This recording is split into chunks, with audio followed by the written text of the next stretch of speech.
चिंता चिंता चिंता, सबके चेहरों पर चिंता। इस संसार में चिंता से ही इंसान दुखी होता है, क्योंकि चिंता दुख की जननी है। जो इस रहस्य को जानता है वो कभी दुखी नहीं होता। फिर तुम लोग चिंता में क्यों डूबे हो? बाबा, मालिक पर विश्वास करो, उस पर श्रद्धा रखो, उस पर अपनी सारी चिंता उस पर छोड़ दो। याद रखो, जितना बड़ा तुम्हारा अहंकार होगा उतनी बड़ी तुम्हारी चिंता होगी।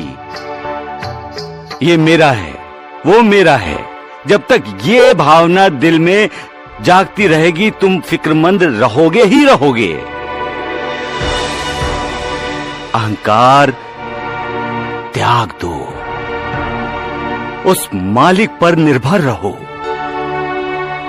उसे जो करना है करने दो, उस पर संशय शक की उंगली मत उठाओ।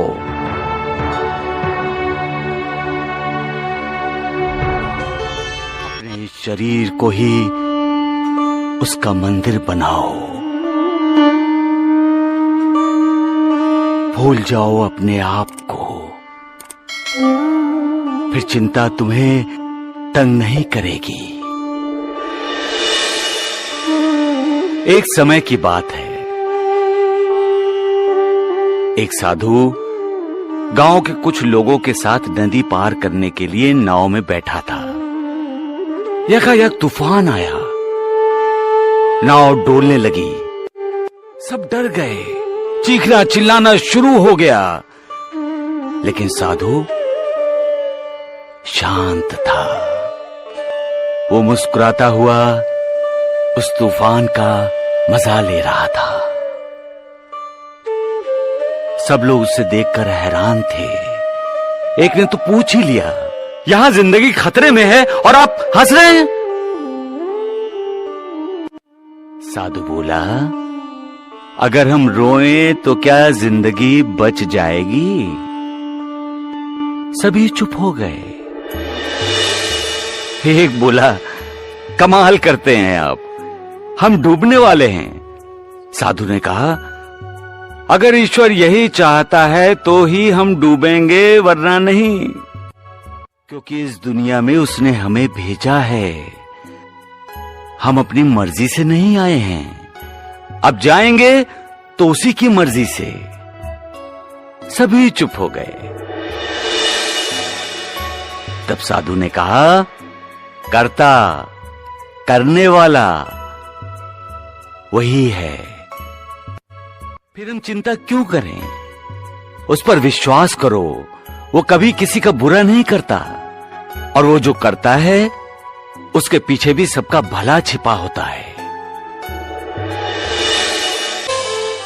इंसान चिंता की वजह से मन की शांति खो देता है, और जो मन की शांति खो देता है वो क्रोध को निमंत्रण देता है।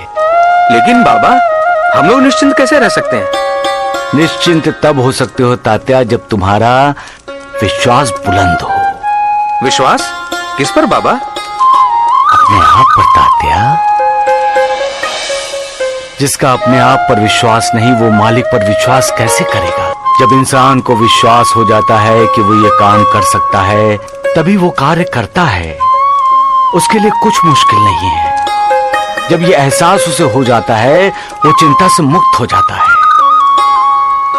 लेकिन जब अपने आप को मजबूर समझता है, तब वो चिंता से ग्रस्त हो जाता है। परेशान और चिंता से मुक्त होने के लिए मालिक का स्मरण करना चाहिए, मालिक को याद करना चाहिए। उलझनें जब जरूरत से ज्यादा बढ़ जाती हैं तो हम बेचैन हो जाते हैं।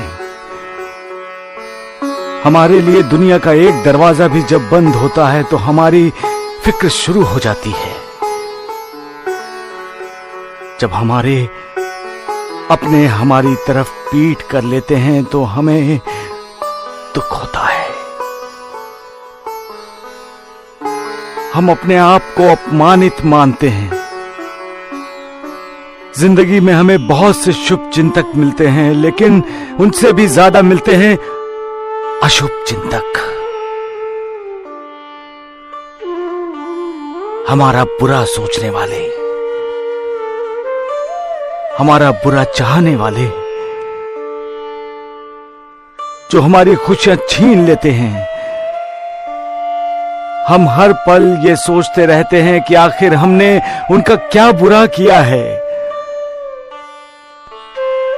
हमने तो सदा उनके लिए दुआ की है और सदा उन्हें दुआएं दी हैं, तो फिर ये हमें बद्दुआ क्यों देते हैं? अपनी पुरानी यादों को भूल जाने के लिए हम भूतकाल का, गुजरे हुए कल का दरवाजा बंद कर सकते हैं। हम वर्तमान में जीते हैं, भविष्य पर नजर रखते हुए,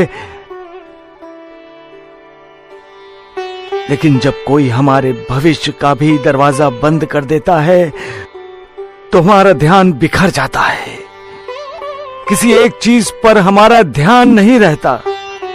जब हमारा ही अपना कोई हमारे लिए हमारे ही घर का दरवाजा बंद कर देता है तो हमारे दिल को गहरी चोट पहुंचती है और ऐसे जख्म कभी भरते नहीं, क्योंकि तब हमें दिखाई देता है कि हमारा हमसे दूर चला जा रहा है। हमारे रिश्ते हमारा साथ छोड़ रहे हैं, हमारे नाते टूट रहे हैं, हमारे अपने हमारे लिए पराये हो रहे हैं। जिंदगी में जो सपने हमने देखे थे वो कांच की तरह गिरकर टूटकर बिखर रहे हैं। जब ऐसा होता है तो इंसान भी टूटता है। उसका किसी पर विश्वास नहीं रहता। दुख सीमा है, दुख बंधन है, दुख होला आनंद। आनंद सीमाओं का टूट जाना है, आनंद स्वतंत्रता है, बंधन से मुक्ति पाना है। पूर्ण आनंद ही पूर्ण मुक्ति की अवस्था है। मोक्ष और पूर्ण आनंद में कोई अंतर नहीं। जो पूर्ण आनंद को उपलब्ध है वो मुक्त है, और जो मुक्त है वो पूर्ण आनंद को उपलब्ध है। दुख को दूर करके। लेकिन अफसोस की बात यह है कि जो भी कोई अपने दुखों का इलाज करना चाहता है वो ये नहीं सोचता कि दुख क्या है।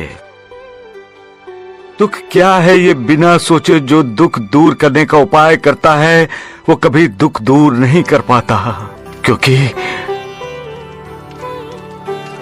मूल कारण समूल नष्ट नहीं होता। जब तक दुखों का मूल कारण समूल नष्ट नहीं होता तब तक इंसान दुखी रहता ही रहता है। मनुष्य के जीवन में बहुत दुख है और मनुष्य अपने एक एक दुख को दूर करने की कोशिश में लगा रहता है। जो एक एक दुख को दूर करने में लगा रहता है वो आम आदमी है। जो सब दुखों के मूल कारण को समूल नष्ट करने में लगा रहता है वो सन्यासी है। सबका मालिक एक।